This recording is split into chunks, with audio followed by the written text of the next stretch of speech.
Música de introdução misteriosa e intrigante, mas não assustadora. Olá, pessoal! Sejam muito bem-vindos ao canal. Hoje eu trouxe uma história que vai fazer vocês pensarem, uma daquelas que ficam na mente muito tempo depois que a gente termina de ouvir. O título já é um convite ao mistério, o segredo que eles nunca quiseram que você descobrisse. Preparem-se, porque a verdade às vezes está bem debaixo do nosso nariz. Nossa história começa em uma pequena cidade chamada Serenity Falls, um lugar que, pelo nome, já prometia paz e tranquilidade.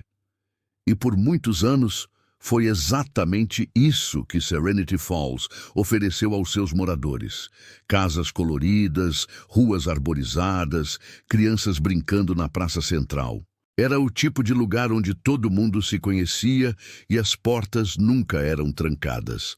Mas por trás dessa fachada idílica havia um silêncio peculiar. Uma coisa que ninguém falava, mas que todos sentiam. Era como um véu tênue, uma sombra sutil sobre os olhos dos mais velhos, quando o assunto era o antigo moinho, abandonado na colina, logo além dos limites da cidade. Os jovens eram avisados para não ir lá, não por perigo óbvio, mas por uma sensação de respeito quase supersticioso. Transição para o meio da história, com um tom um pouco mais investigativo. Anos se passaram, e Serenity Falls continuava a prosperar, ignorando a colina e o moinho, até que uma jovem jornalista chamada Clara chegou à cidade. Clara não era de Serenity Falls e por isso não carregava o peso desse silêncio velado. Ela era curiosa, investigativa e o moinho abandonado logo chamou sua atenção. Por que tanta restrição? Que segredo poderia haver em um lugar tão desolado? Clara começou a pesquisar, a perguntar. No início, as pessoas a ignoravam, mudavam de assunto. Mas Clara era persistente. Ela percebeu que o silêncio não era de malícia, mas de uma profunda tristeza. Foi Dona Elara, a mais velha da cidade, que finalmente cedeu.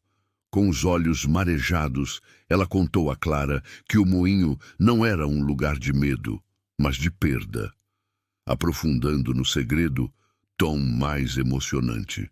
Décadas atrás, antes mesmo de Serenity Falls ser o que era, o moinho era o coração da comunidade.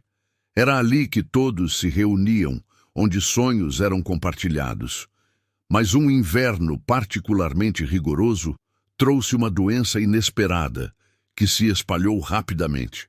Para proteger o resto da cidade, as famílias que viviam perto do moinho decidiram se isolar lá, na esperança de conter a epidemia.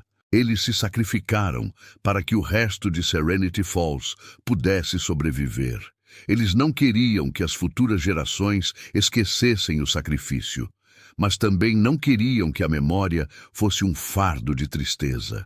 Por isso, o moinho se tornou um lugar de respeito silencioso, uma lembrança velada de uma tragédia que salvou a todos. Eles não queriam que o segredo fosse descoberto como algo sombrio ou assustador, mas como uma lição de coragem e união. Conclusão da história, mensagem positiva e convite à reflexão. A história de Dona Elara tocou Clara profundamente. O segredo que eles nunca quiseram que fosse descoberto não era uma conspiração, mas uma história de amor, sacrifício e resiliência. O silêncio não era sobre algo para esconder, mas algo para honrar com reverência. Clara escreveu sua matéria não como um escândalo, mas como uma homenagem àqueles heróis silenciosos. E a cidade finalmente pôde falar abertamente sobre sua história, transformando a tristeza em gratidão. E essa é a história, pessoal. Às vezes, o segredo mais intrigante não é algo tenebroso, mas uma lição profunda sobre a capacidade humana de amar e se sacrificar. Que outras histórias assim existem por aí, esperando para serem contadas? Fica a reflexão. Se você gostou dessa história e da mensagem, por favor, Deixe seu like, compartilhe com seus amigos e se inscreva no canal para não perder nenhuma das nossas próximas aventuras. Muito obrigado por assistir e até a próxima!